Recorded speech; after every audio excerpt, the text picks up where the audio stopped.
বিসমিল্লাহির রহমানির রহিম। হে জগতবাসী, আজ আমি শামীম আলী চিশতি আপনাদের সামনে একটি আলোচনা নিয়ে আসলাম।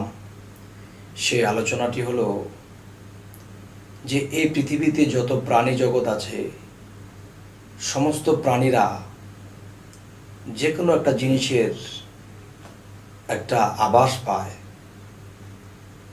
যেমন আমরা বলে থাকি যে আমরা সর্বশ্রেষ্ঠ জাতি, আমরা মানব জাতি, আমরা আশরাফুল মাখলুকাত, আমরা শ্রেষ্ঠ, এই কথাটা বলা হয়। কিন্তু এই কথাটা বলা হয় ঠিকই, এটা শুনে শুনে, কিন্তু বুঝে বলা হয় না যে মানবের ঘরে জন্ম নিয়েছি, কিন্তু যেই মানুষ হইলে মানুষ শ্রেষ্ঠ হয়, সেই মানুষ তো হওয়া গেল না। যদি আমরা সেই প্রকৃত মানুষ হই, সেই মানুষ কারা? অলিয়া যাহারা আছে, এবং দেখা গেছে নবী রাসূল যারা ছিল, এরা মৃত্যুর খবরটা পর্যন্ত বলে গেছে যে এমুক দিন এমুক তারিখে আমি চলে যাব।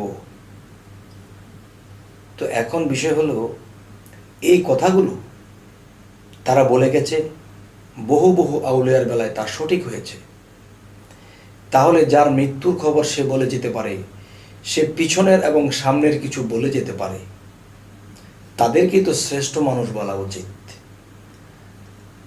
আর কিভাবে আমরা সাধারণ যারা, কিভাবে আমরা শ্রেষ্ঠ মানুষ, আশরাফুল মাখলুকাত আমরা কিভাবে দাবি করি? দেখা যায় বরিশালে একবার যখন সিডর হবে, সিডর হওয়ার আগে দিয়ে তখন নদীর পানিগুলো টান দিয়েছে উল্টা দিকে, তখন মাছগুলো লাফাইতে শুরু করেছে। তখন মানুষে ওই মাছগুলো দেখে তারা মাছ টোকাইতে শুরু করলো।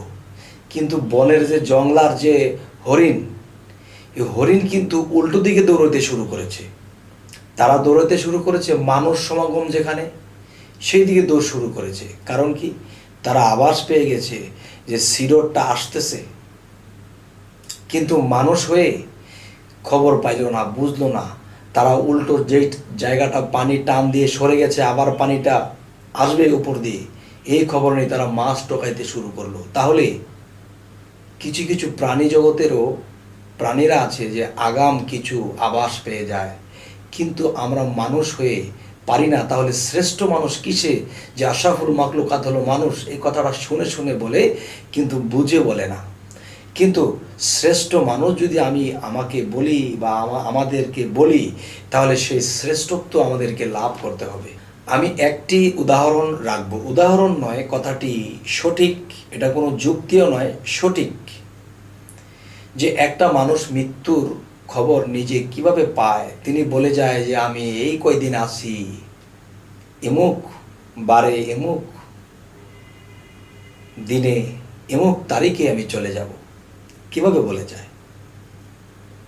তবে আপনারা লক্ষ্য করবেন, আমি একটা নিদর্শন রাখব, সেটি হলো আল্লাহ কিন্তু কোরআনে বলেছে যে সূর্য ওঠা হইতে ডোবা পর্যন্ত এখানে জ্ঞানীদের জন্য একটা নিদর্শন রাখা আছে। তাহলে আল্লাহ যদি বলে থাকে যে সূর্য ওঠা হইতে ডোবা পর্যন্ত জ্ঞানীদের জন্য একটা নিদর্শন আছে, সেই নিদর্শনটা কি? সেই নিদর্শনটি হলো, একটা মানুষ যখন জন্ম নেয়, তখন নতুন বা শুরু যে একটা বিষয়, যে নতুন সূর্যের উদয়। একটা শিশু যখন জন্ম নেয়, তখন কিন্তু তার বয়স যখন 1 মাস 2 মাস, তখন সে নতুন সূর্য উদয় হয়েছে। দেখবেন শিশুর কোনো জ্ঞান থাকে না, ওয়া ওয়া করে কাঁদে, খাবার পেলে খায়, না খেলে না খায়, কিন্তু তার জ্ঞান শক্তি নেই। আর জ্ঞানেরই আরেক নাম বলা হয়েছে জ্ঞানের আলো। তো এখন যে কথাটা বোঝাইতে চাইতেছি, যে একটা শিশু যখন জন্ম নেয়, তখন নতুন সূর্যের উদয়। শিশুর যেমন জ্ঞান নেই, তেমনি নতুন সূর্যটার কোনো আলোর তাপমাত্রা নেই।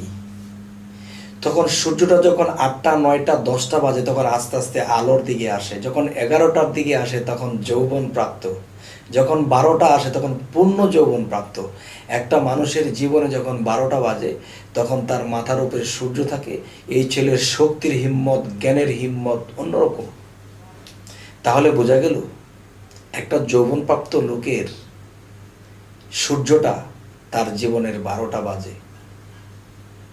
তাহলে যখন 2টা বাজলো তখন আমি ভার্টিকাল, যখন 4টা বাজলো তখন আমি নিম্ন ভার্টিকাল, যখন সূর্য অস্ত যাবে তখন কিন্তু সে লাল হয়ে যায়। আবার কিন্তু এই সূর্যটা লাল হইতে হতে আস্তে আস্তে অন্ধকারে আচ্ছন্ন হয়ে ডুবে যায়।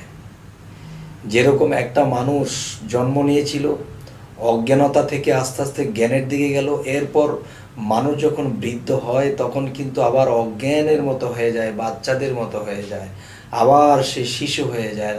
সূর্যটা যেরকম লাল ছিল শিশু, তখন আবার সূর্যটা যখন ডুবে যাবে তখন সে লাল হয়ে গেছে।